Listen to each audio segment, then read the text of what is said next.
Hey guys, Snake75. While I was at PAX East just last weekend, I had the opportunity to check out Mushroom 11 from Untamed, being developed by Itai, Karen, and Julia Tatar. It is a very cool game if you haven't already heard of it. It was originally developed in a 48-hour period at the Global Game Jam of 2012. And you know, when it's been like a good 2 years and it's still being developed, that means it's probably a good game. Basically, as you can see on the screen, you are this giant green blob. As you die, you're sort of a rebirth, from what I could understand. As you're playing, you erase it, you can kind of get it to move forward. It's a puzzle game, you gotta get past obstacles. And it's not too tough, but I won't say there aren't levels where it is pretty hard. I know when I was watching even Itai, I'm sorry if I can't pronounce that right. Yeah. No, I was watching him play at one point. I know even he was struggling with the part. So you could tell from level to level, it really depends. You could be playing an easy part or a hard part, you know, whatever.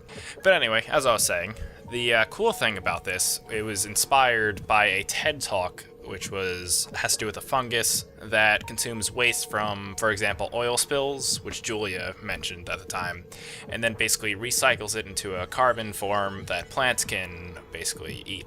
And I thought that was fascinating that they, ended up being inspired by that and then made this game within, 48 hours. Itai originally mentioned to me that while the game doesn't have a set story or anything, and you kind of create it as you go, there are posters throughout the game that will kind of give you an idea of what's going on. And with this crazy, as you can see in the video, the world is kind of torn, buildings are collapsing. As you play, I remember while playing, I had buildings like straight up collapsing while I'm playing the level, so something's definitely happened. You don't know what, but here you are with your giant blob trying to explore. I also remember off the top of my head there were these little creatures throughout the levels that you could collect just kind of as a collectible. I don't know if it had anything crazy to do with, a story. Whether it was this little blue flying bug or another blue slime that I'd absorb. Mushroom 11 is coming to PC. Itai also told me iOS.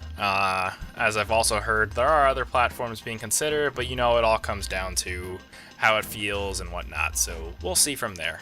Otherwise, Mushroom 11 is they're looking to release it in January next year, so hopefully that all works out, because from when I got my hands on it, Mushroom 11 definitely seemed like a pretty cool game. I enjoyed it wasn't too difficult, and yeah. Thanks for watching, guys. This is Snake75, checking out.